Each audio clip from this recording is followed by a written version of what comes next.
Halo teman-teman semua, kita dari kelompok 2. Kali ini kita akan podcast tentang tema, dengan mengusung tema yaitu transformasi digital.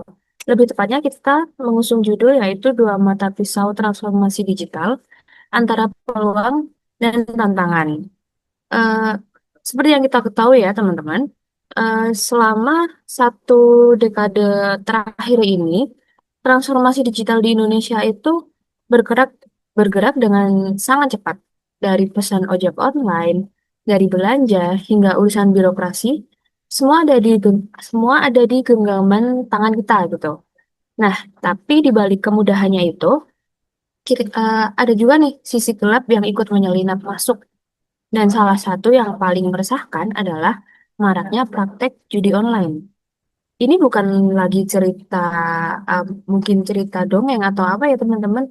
Mungkin uh, masalah judi online ini tuh udah ada di sekitar kita gitu bahkan.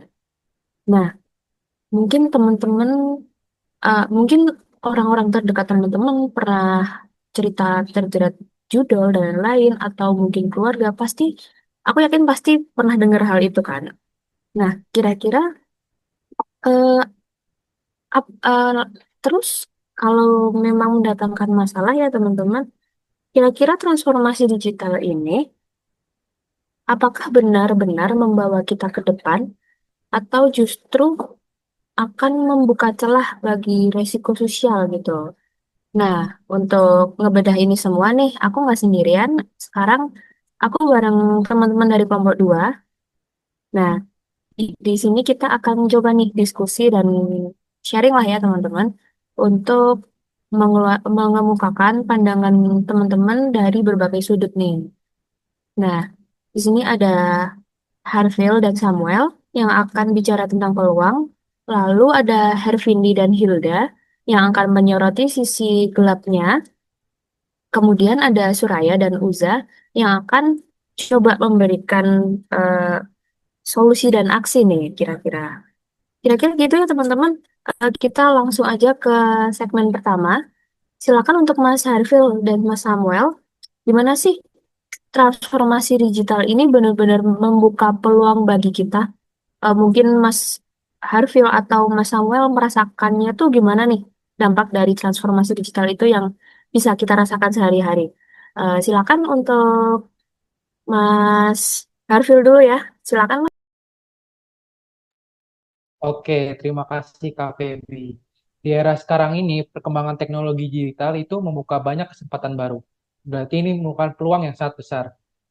Misalnya di bidang ekonomi, kita bisa membuka akses pasar yang lebih luas, inovasi produk dan layanan jadi lebih mudah, dan biaya operasional instansi pun jadi lebih efisien. Contohnya di kementerian kita sendiri, yaitu Kementerian PU.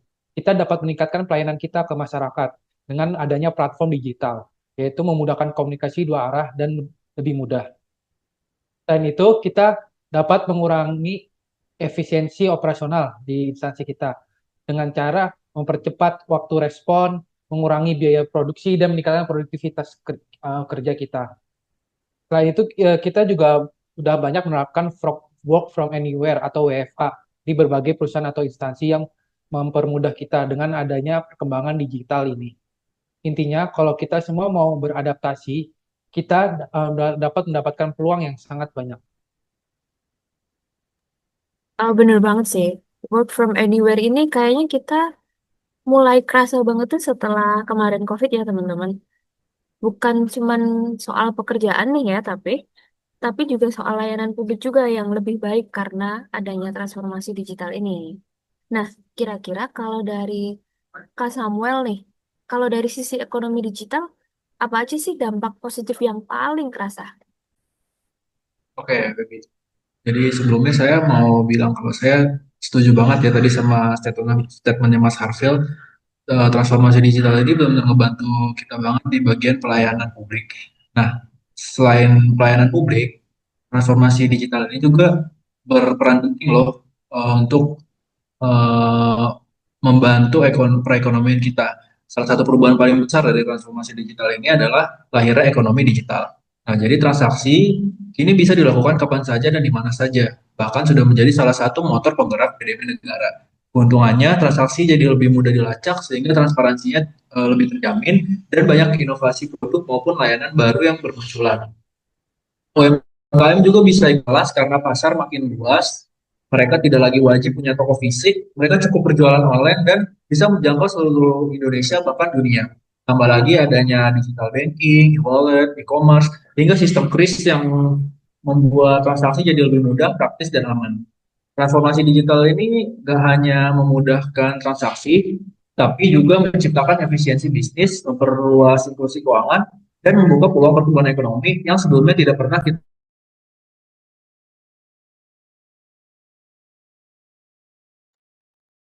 Ya, Mas Samuel, kira-kira ada tambahan lagi nggak? Atau udah cukup nih? Ya, dari saya udah cukup. Oke, mungkin yang bisa benar-benar kerasa di kita adalah kemudahan kita pakai kris gitu ya. Jadi kita sekarang mau beli apa-apa pakai kris. Jadi kerasa banget nih transformasi digitalnya dari dulunya kita pakai cash, pakai uang tunai ya. Kemudian sekarang beralih jadi cashless gitu. Nah, kira-kira kan tadi kita kan udah dengerin nih sisi-sisi positifnya.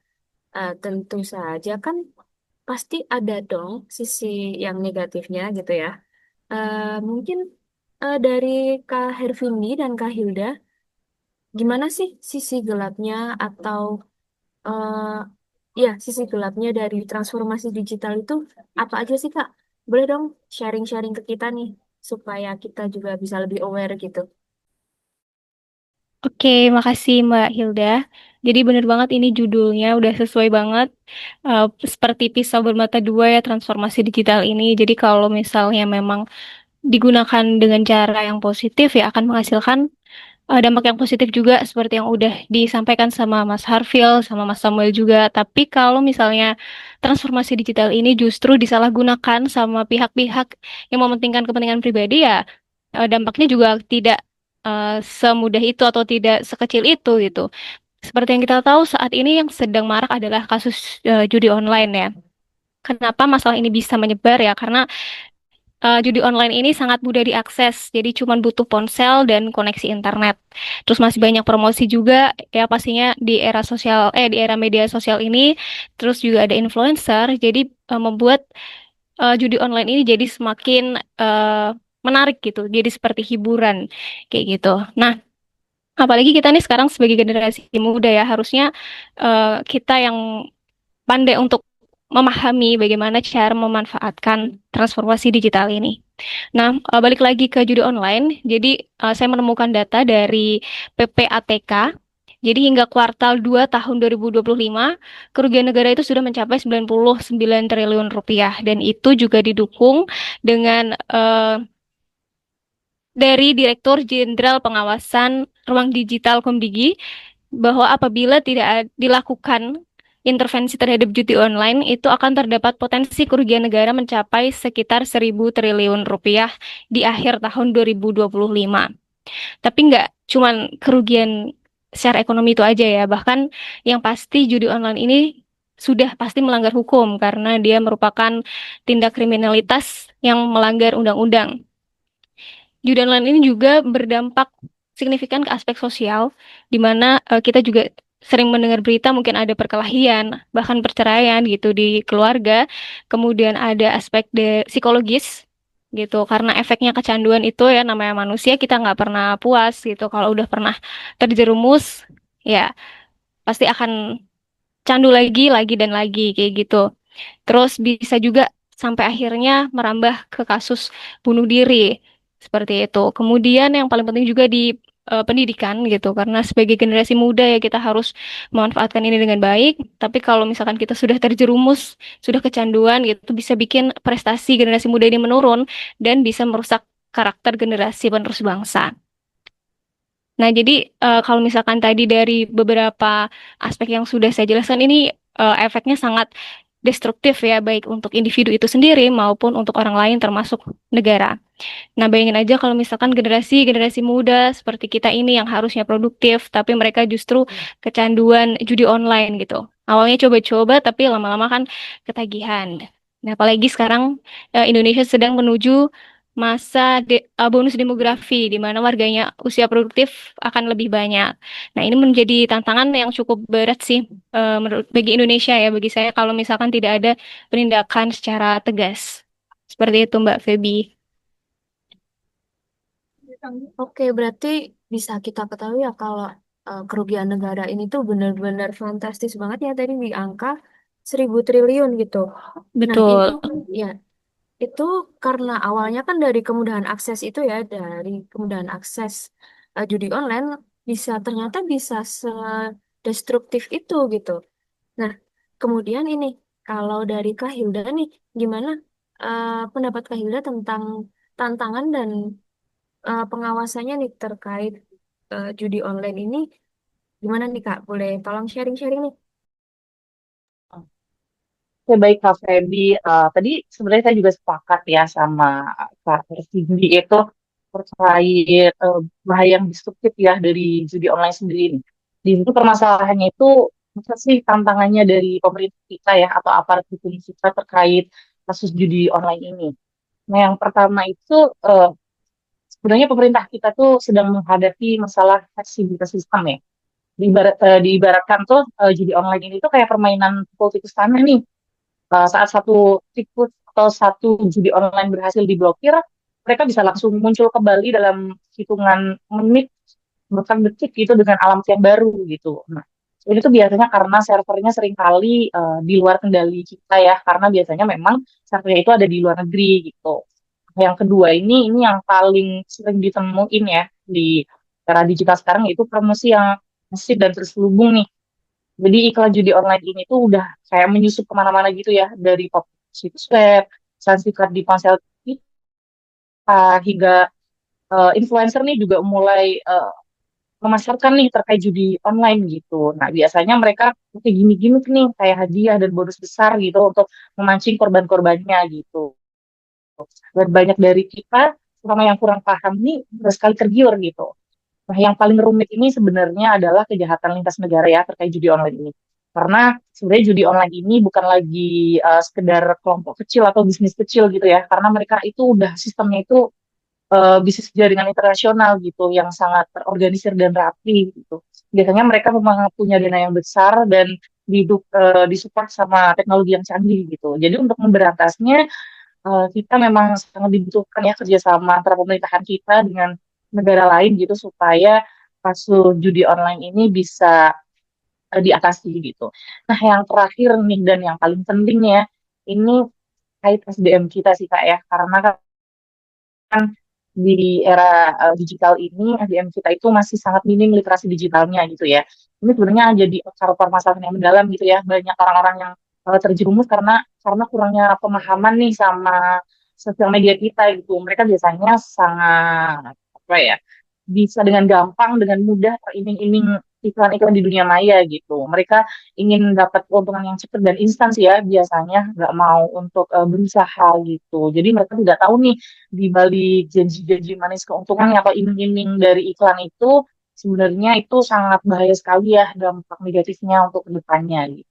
Nah, jadi sebenarnya permasalahan judi online ini sebenarnya bukan hanya masalah aparat penegak hukum dengan pelaku kejahatan aja ya, tapi kita sebagai generasi muda itu harusnya sangat berperan penting sih, di mana kita sebagai pengguna teknologi harus bisa menjadi garda terdepan gitu ya. Apalagi kita sebagai ASN muda juga menjadi garda terdepan untuk meningkatkan kewaspadaan dan semakin meningkatkan literasi digital kita nih. Kita harus bisa juga untuk apa saling mengawasi satu sama lain, kita memberitahu lingkungan-lingkungan di sekitar kita dulu deh yang penting gitu ya, supaya tidak terjerumus dengan iklan-iklan judi online gitu. Itu peran kita sebagai ASN juga ya untuk membantu aparat pemerintah nih untuk mengatasi masalah judi online itu. Oh, gitu Kak Feby. Oke, Kak. Aku setuju banget sih tentang berarti mungkin bisa aku simplify ya kalau kita tuh emang harus concern ke diri sendiri dan ke orang-orang sekitar dulu sebelum kalau memang kalau kita ngomongin masalah judi online ini tuh nggak semudah kita mematikan satu bara api gitu ya. Emang semua ini sudah tersistem dan terorganisir gitu. Dan pemerintah juga nggak lepas tangan dong ya pastinya. Pemerintah juga punya aksi-aksi tertentu lah untuk membasmi ini semua gitu. Mengingat karena kerugiannya dan destruktifnya itu sih yang memang besar sekali gitu ya. Nah, kita udah ke segmen 3 nih teman-teman. Di segmen ini kita mau ngomongin tentang solusi dan aksi bersama nih. Ya, di sini ada Mbak Suraya ya yang akan memaparkan kira-kira solusi dan aksinya itu gimana ya. Nanti mungkin setelah Mbak Suraya juga ada Mas Uza juga yang akan memberikan solusi dan aksinya terkait sikap menghadapi transformasi digital ini gimana gitu. Oke, mungkin boleh untuk sharing-sharing sekarang. Ini Mbak Feby. Nah, seperti yang sudah disampaikan teman-teman sebelumnya, bahwa transformasi digital itu selain membawa manfaat yang sangat-sangat besar, tapi juga membawa tantangan atau dampak buruk, khususnya itu di judi online yang sudah memberikan atau merugikan penggunanya, terus sampai menghancurkan keluarga dan bahkan seperti yang disampaikan Mbak Ervindi itu bisa merugikan negara sampai ke 1.000 triliun. Nah, untuk mengatasi masalah ini, itu ada langkah yang perlu kita lakukan. Langkah pertama itu melalui penguatan regulasi dan penegakan hukum. Di situs judi online itu harus terus kita berantas dengan kerjasama lintas instansi semua lembaga pemerintahan. Nah, tapi perlu kita sadari juga dari pemblokiran itu saja tidak cukup karena perkembangan teknologi yang sangat pesat ini kan. Jadi selain dengan regulasi itu, kita juga perlu mengedukasi masyarakat atau penggunanya. Masyarakat itu kita Masyarakat itu diberi pemahaman bahwa judi online itu bukan jalan pintas untuk mendapatkan kekayaan, tapi itu merupakan jebakan yang bisa menguras harta benda mereka. Selain itu juga bisa merusak kesehatan mental dan juga masa depan. Kita bisa mulai itu dari misalnya dari teman, keluarga, terus sampai ke komunitas atau di lingkungan kerja. Kemudian untuk langkah selanjutnya gitu kita bisa mencari alternatif positif lain untuk mendapatkan hiburan. Dengan pemerintah bisa mendorong pengembangan konten edukatif, game yang sehat serta ruang digital kreatif sehingga masyarakat itu tidak tergoda untuk membuka situs judi online. Kemudian untuk korban yang sudah terkena dampaknya itu perlu diberikan pendampingan karena banyak yang korban yang sudah terjerat judi online itu merasa terpuruk. Eh, Mereka itu tidak hanya butuh dihukum tapi juga diperlukan pendampingan, misalnya dari konseling psikologis, kemudian edukasi keuangan serta program rehabilitasi agar tidak kecanduan untuk mengakses situs judi online ini. Mungkin dari saya itu sih Mbak Feby. Nah, berarti semakin memperjelas ya teman-teman kalau untuk memberantas judi online ini di era transformasi digital ini tuh bukan langkah yang gampang ya, yang jelas itu tuh butuh langkah holistik dari hulu sampai ke hilir gitu. Dan ini juga bukan cuma tugas pemerintah aja. Yang terpenting adalah sekarang gimana nih kita membangun awareness buat diri sendiri dan terus edukasi nih teman-teman di sekitar kita atau keluarga kita buat jauh-jauh deh dari judi online gitu ya. Nah, ini terakhir nih dari Mas Uza. Kira-kira apa Mas insight baru nih yang bisa kita dengerin di sini? Silakan Mas. Oke, Kak Febi. Mungkin aku mau melanjutkan aja dari Kak Suraya ya, sedikit aja. Sebenarnya kita harus sadar bahwa transformasi digital ini tidak bisa dihentikan ya, karena dia akan terus maju gitu ke depan. Lalu apa sih yang bisa kita lakukan? Yang bisa kita lakukan adalah memastikan teknologi ini digunakan untuk hal yang positif. Pemerintah juga punya peran penting untuk memperkuat regulasi dan edukasi. Kolaborasi masyarakat juga tidak kalah penting. Lalu setiap individu juga punya tanggung jawab untuk saling mengingatkan. Pendidikan literasi digital sejak dini juga krusial. Lalu kita bisa melihat teknologi sebagai solusi, bukan hanya masalah. Platform digital bisa kita manfaatkan untuk kampanye anti judi online. Lalu benar yang dikatakan teman-teman tadi, eh, eh, transformasi digital ini seperti pisau bermata dua ya. Jadi, eh, tapi dengan kesadaran pengawasan dan kolaborasi, kita bisa memastikan bahwa pisau ini lebih banyak digunakan untuk membangun, bukan untuk melukai. Pada akhirnya, kemajuan teknologi harus menjadi sarana untuk memperkuat masyarakat, menjaga persatuan, dan membawa bangsa kita menuju masa depan yang lebih baik. Mungkin itu saja dari aku, Kak Feby. Oke, Mas Uza.